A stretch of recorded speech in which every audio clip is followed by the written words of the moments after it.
Welcome to Data Driven Buzz. Today, we have a distinct pleasure of inviting a true visionary in the field of hospitality sector. Our guest today has nearly 3 decades of experience working in iconic locations like Fort Lauderdale, New York City, Los Angeles, and Dallas.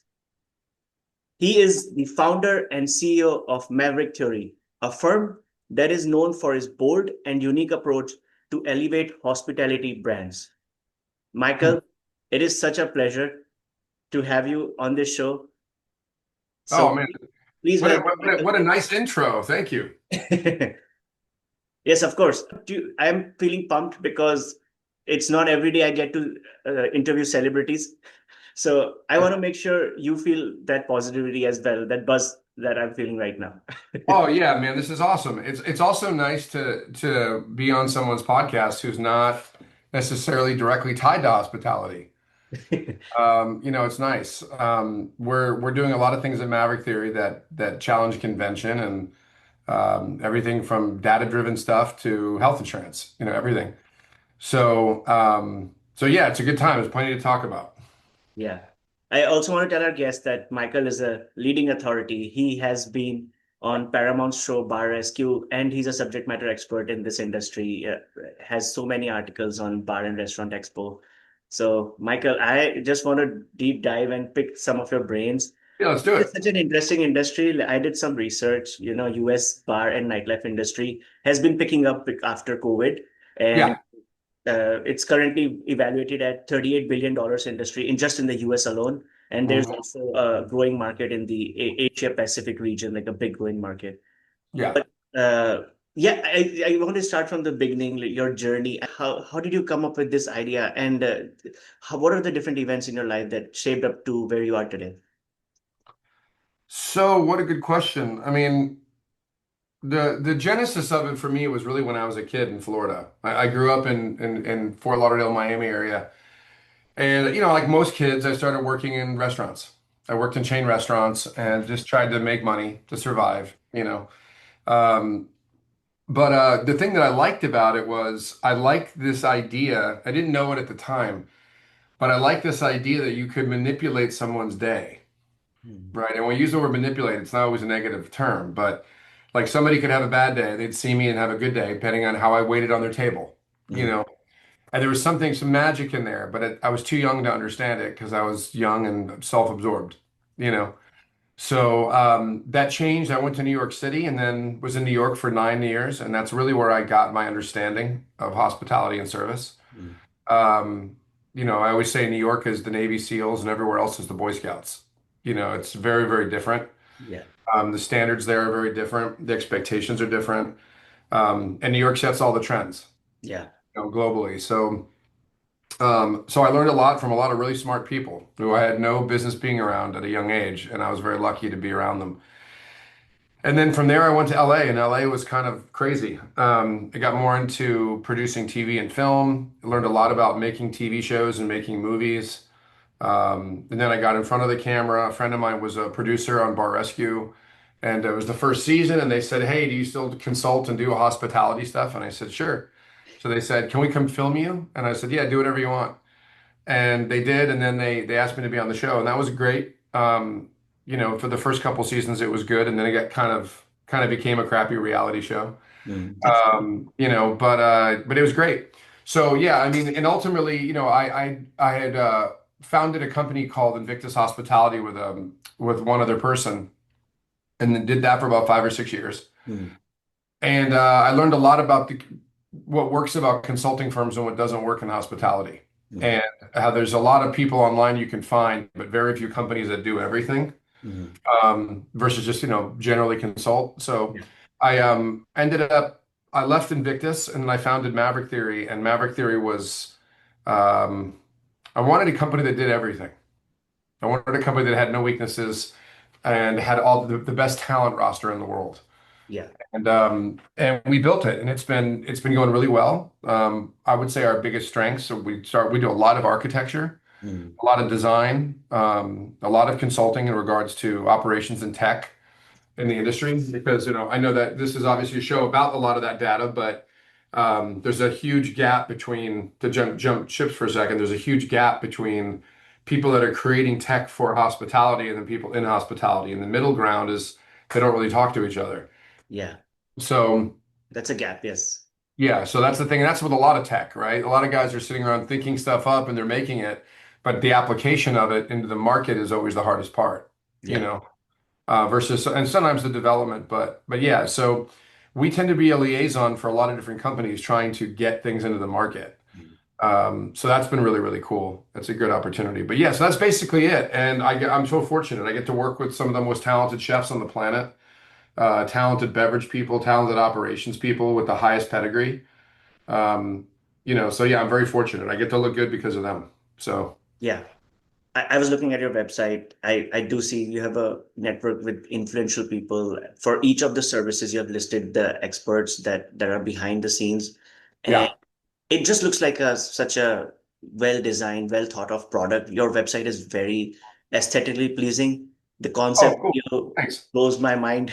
And it's a product of not just like a experiment, it's a very thought of methodology. I appreciate that. I think that one of the things that's awesome and it's also tough about technology is that everybody, and also with the invention of AI, it's everybody can make a website. Everybody says they're an entrepreneur because they have a website, Yeah. you know. Um, and I've been fortunate enough to succeed and fail at business. I've learned more from the failures than the success, and I'm still a work in progress, like everybody else. But I think that the things like the website of we're very meticulous, and I'm very obsessed with people's reactions. Mm, Not so much about being liked or disliked, but more about if you look as an example, if the average person builds a website mm. and you look at it and it looks fine, it looks Yeah. professional, it looks nice, but it doesn't get any sort of evoke any sort of a reaction, then you fail. That's like marketing 101, right? Everybody thinks marketing, they think a slogan and a billboard, Mhm. but ultimately it becomes, marketing is creating curiosity. Yeah. And in today's world of attention, like attention economy with, the social media and everything else, people are very good at like flaunting things, but not necessarily good at attracting and Yeah. creating intrigue. And that's where like marketing firms are still very valuable because they think like that. So our first goal was you can't tell people you're a dynamic company and then have an average website. Mm. Like that's the thing, right? And people are like, oh well, but they don't add up. So um, yeah, and believe it or not, our website needs a lot of Yeah. work. So that's good. But I'm glad you like it. Yeah. I mean, there's so much depth too. Like a lot of times you see people's name, but when you click on it, nothing happens. You provide a bio for everyone in the Yeah. different services. So just small little things like that makes a huge lot of difference when someone is already hooked to your website, like they're exploring it. So it just creates more credibility when before they approach you. Yeah, So and also, I owe that to the people on our team. mm, The people on our team are so talented and most importantly, skilled and dedicated in their craft. yeah, That, the least we can do is demonstrate, like illustrate that accurately, for them online. yeah. So, and there's a lot of people on our team that aren't on that website too, that are just integrating into our system. You have two co-founders, Arno Stemmer and David Foss. Mhm. So how do you define each of your roles and for achieving this one common goal? I Great want to. question. So yeah, we definitely have our different roles. David, I've worked with David for 20 years. I've worked with Arno for about 7 years. And David has more extensive operational experience than I do.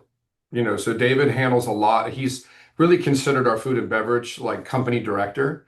Mhm. So anything like he's also a sommelier, he's a trained wine expert, he's a trained beer expert. And believe it or not, he's done a lot of television too. It's very funny. He was worked with Gordon Ramsay several times on Hotel Hell, Gordon Show, as a sommelier. But David has so much extensive experience from I would say California to New York. He's based in New York now, and Mm. he just has a high level of credibility in the business amongst many, many operators. So whenever we do things operationally, David oversees operations Okay. for consulting. You Mhm. know, Arno really helps us a lot with our business development. Mhm. You know what I mean? And really, really works on business strategies with us. I've worked with Arno for 7 years. He owned a very, very large beverage inventory company in Los Angeles. He was Yeah. probably the number one account there, or he held the number one accounts, sorry. And he's been invaluable for me and my in our development in the company. My role as founder really is to have the creative vision of how it all comes together. Mhm.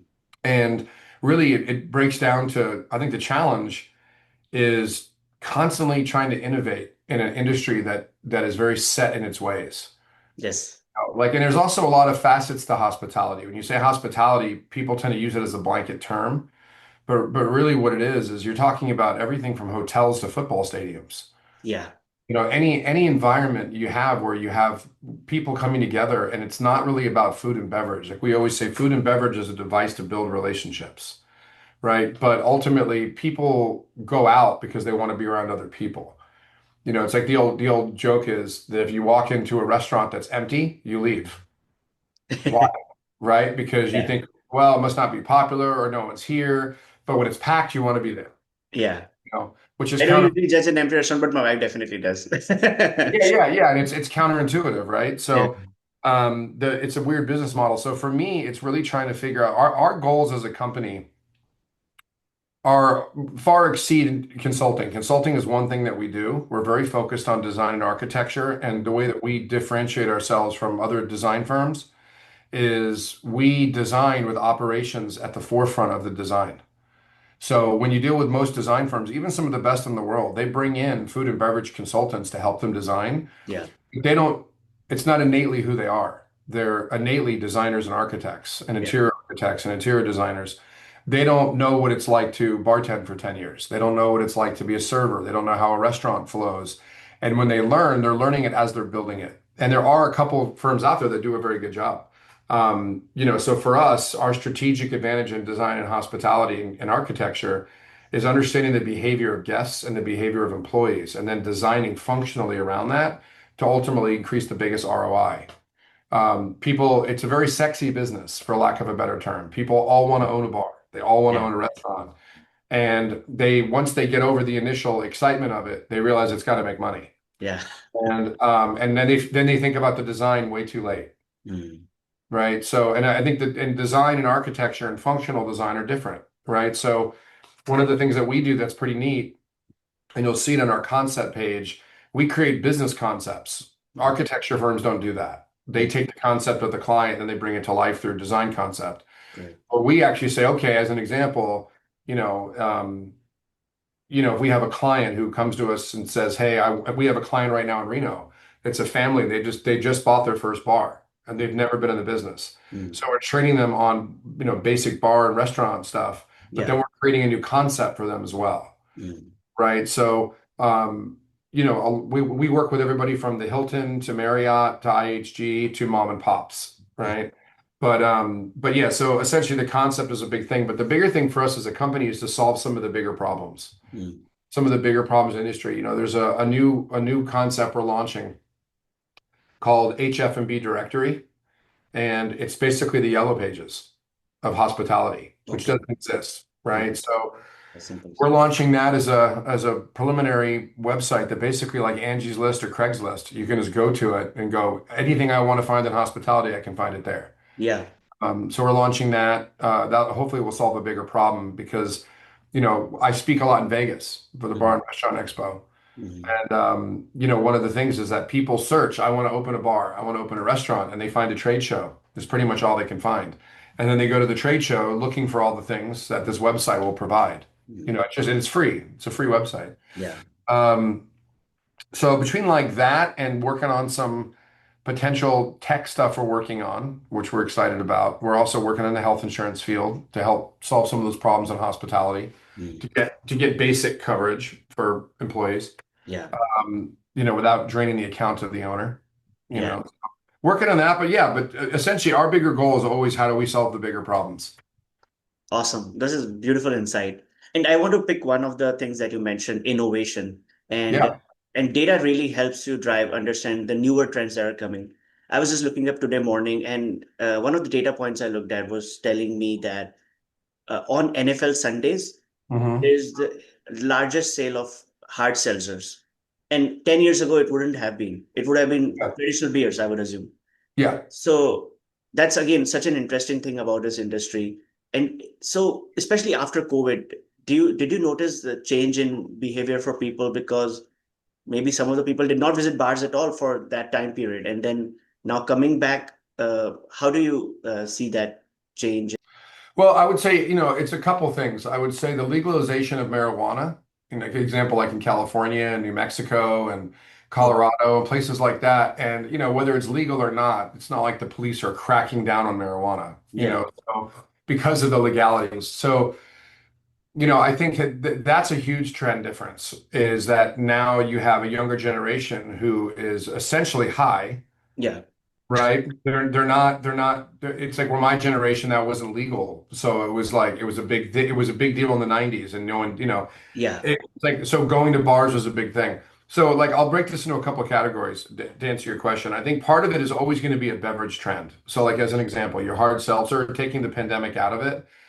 At the end of the day, they're still getting the same buzz they get from a beer, but mm, they're not getting all the yeast and it's healthier. yeah, That's really what it is. It's a more like health conscious crowd, right? That's part of it, and just hard seltzers now are just a thing. Um, and I think that it's good. It's basically a vodka soda in a can, you know. Um, but the pandemic affected the business in several ways. mm, I think, like I said, I think right now, if you made all marijuana and mushrooms illegal, mm, alcohol sales would rise, mm. right? Directly I see think that. Mm, yeah, so if you look at the parallel, everyone's like, "Oh man, bar sales are down." I'm like, "Look at what happened. Marijuana was legalized, mushrooms for the most part were legalized, and now alcohol sales are down." yeah, Of course, Um, so that's part of it. The pandemic really affected a generation, mm, and when I say a generation, I mean as in like when I think back to being 18 and being a kid in a restaurant in Florida, if the mm, pandemic had happened and really had knocked out 2 years for me, like let's say 18, 19, and the beginning of 20, it would have affected my understanding of things, especially if I was getting checks from the government, yeah, right? Like mm, it would have screwed me up a little bit. And yeah, I would have gone back to work, but it would have taken a year to get back in that cycle because you're a kid and you're lazy yeah, and you're young. And I think that that's slowed everything down for 3 or 4 years. So I think we're just starting to see the real springback of the labor of people wanting to work again. yeah. Um, So labor shortage is a real challenge, right, for these bars and I restaurants. think the labor shortage is a challenge in every industry. I Yeah, think it's one of the most I think it's one of the most like misunderstood things in mm, all industry right now. Between everything going on, not to go into politics, but with everything going on with like, illegal immigrants and legal immigrants. mm, And one of the pleasures I get in my job is during the pandemic, I got to fly all over the country and open businesses. Now remember that at that point I was in Los Angeles and I own a bar in downtown LA that was closed down. mm, And getting to fly to Montana and Texas and Florida mm, and open businesses, it was interesting because all those businesses were thriving and all the blue states were closed down. yeah, And and I understood that different ideologies, whether I agree with them or not, is irrelevant. But um, in the end, a lot of the similar amount of people passed away, unfortunately, whether you were open for business or not, state yeah, to state, right? So, the thing I learned about the labor, which was mm, amazing, I was in Montana mm, and I was talking to the farmers, and it was a very red state. It was yeah, very pro-Trump everywhere. mm, And I asked them, I said, well, what policy? I was just wanted to learn. So I said, what policies do you agree with? They agree with all of Trump's policies, mm, except for immigration, mm, which I thought was so interesting. And I was like, that's like his biggest thing right now. This was back in, 2020. yeah, And when he was running again. And I said, why? And they said, well, because if he gets rid of everybody, then everyone's going to not have produce. yeah, And I thought it was interesting that with politics and labor, um, the reality of the narrative on television is that illegal immigrants are stealing jobs from Americans. That's the narrative, right? But then when you're in the field and you're working with people who are in the industry, they're like, well, no, no, that's the job that no kid wants. No yes, American kid wants that for $12 picking, fruit, you know? yeah, So it's interesting. So that was really, really cool to like see it. And also, you know, just jumping tracks to look through business, to be able to travel. I work in about 40 states. Oh wow. And to I see know. So Michael also lives in the same street as I do, and I know you travel a lot. You're Yeah, often. yeah, and it's crazy, and it's like, but what's cool about it is that I get to see the reality of things versus what's on TV. Yeah, And I wish more people could see what I see. I Mm, wish they could see that the red and the blue states for the most part are the same, mm. and people are cool. Yeah, Like everybody's cool. Like, and it's like I think when you're on the blue states, everybody thinks that the red states are doing these horrible things as yeah, these hardcore religious people. yeah, yeah, And people on the right think that these liberals are just running around like, like just being hippies everywhere. And that's not the reality. When you're in each state, everybody's trying to earn a decent wage. Everyone, for the most part, is kind to each other. hmm, You know what I mean? And of course, there's going to be crap and crime everywhere, um, but for the most part, it's a lot closer than I think people realize. yeah, And between race, religion, and sex and gender and all that stuff, and I think that, when you get to work in all these different cities and see the economy of scale, yeah. different businesses, it's actually refreshing. Where TV makes it seem like the US is falling apart, and it's not. No, 100%. It's the media actually. I moved from Minnesota 3 years ago, and a lot of people cautioned me before I was moving to Texas. But I didn't see any different in people and the way I approach people, the way they approached me. I think you're absolutely right. And thanks for jumping into that. Like, that's kind of interesting. Although I would agree that when we moved from Minnesota to Texas, it was during the pandemic. And I did notice that people were not really following the pandemic in Texas here as much as they were doing in Minnesota with the mask compulsions and all those things. Yeah. So that was interesting. One Yeah. interesting fact about Minnesota, so 53% people prefer to have beer, which is highest by any other state. Like Mm. beer is their favorite choice of drink. Yeah. So to get back to your initial question, because I went on a tangent, Yeah. was, about the data and about how that affects things. I think the way that when we talk to our clients or we talk to hoteliers or we talk to different people in the industry, there also is an over reliance on the data. Mm. So the way I try to explain it to them is I compare a lot of things to like aviation, right? Okay. Because it takes most people aren't in the aviation world, but they understand the severity of a mistake, right? That's true. So, as an example, I say when you have like a point of sale system, a POS system like Micros or Aloha, how everybody rings up their food and their drinks, Mm. right? It's essentially every restaurant has them, Yeah. right? And it's where you get them, you get 80% of your data from Right. in the hospitality. The thing about it is it's not really, it's a credit card processing machine.